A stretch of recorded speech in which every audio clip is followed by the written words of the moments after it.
Hey, thanks so much for being here. I'm Kevin Godfrey with Long Island Public Adjusters, and on today's Ask a Public Adjuster segment, I'm answering the question, are public adjusters worth the money? Now, like every single service that you ever have in your life in any single industry, it completely depends. Are public adjusters worth the money if it's for a small loss, a $5,000 loss, a $6,000 loss? Most likely not, unless, of course, the claim is denied, and then they can come in and we work out the paperwork and figure out why it was denied or if it was wrongfully denied, and then we can get you that $5,000-$6,000 for 10%, $500, completely worth it, right? But if it's $5,000 and you need to bring in a public adjuster to get you up to $6,000, that $1,000 difference is not going to be justified by the fee taken out or by the time potentially added. In that case, I say that they are not worth the money and you should try to work anyway directly with the insurance company. Now, if the insurance company stonewalls you and they refuse to pay and you can't finish the repairs, then what I would recommend is hiring a public adjuster as a consultant. Pay them a couple of bucks for hourly services for just a consultant to review the paperwork. Then that's 100% worth the money. If you have a large or complex claim, that is when the fees become justified. And again, every state is different. There are some states that allow 20% public adjuster fees.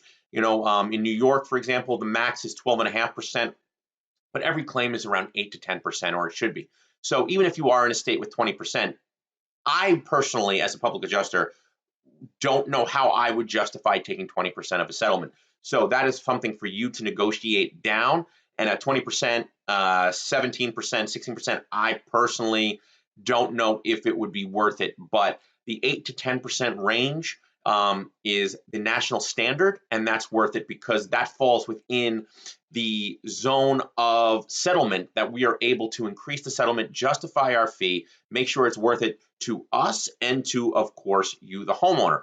The main goal for public adjusters is not to run in, get a paperwork signed, and make a couple of bucks. You really don't want our clients and our insureds to have to pay for our fee out of pocket, right? It comes from a portion of the settlement from the insurance company. So we only get paid when you get paid, which means that we all have a little skin in the game. And that's really what makes that portion of it worth it. But you have to make sure that you have a good public adjuster. They have settled the type of loss before, your specific loss. So if you've had a house fire, make sure they've settled the house fire claim before because they are very complex and they take a long time to settle. The average house fire, large loss house fire, takes anywhere from 8 months to almost 2 years to settle. So you want someone that you know, like, and trust on your side and working with you very closely for up to 2 years, right? So now when you put it into that perspective, is 8% worth it spread over a period of 2 years? A lot of the times it 100% is and can very easily be justified by the hours put in and the product produced. So hopefully that answered the question. I'm Kevin Godfrey with Long Island Public Adjusters, and if you ever need a public adjuster, click on the link below or visit us on the web at longislandpublicadjusters.com. Thanks, everybody.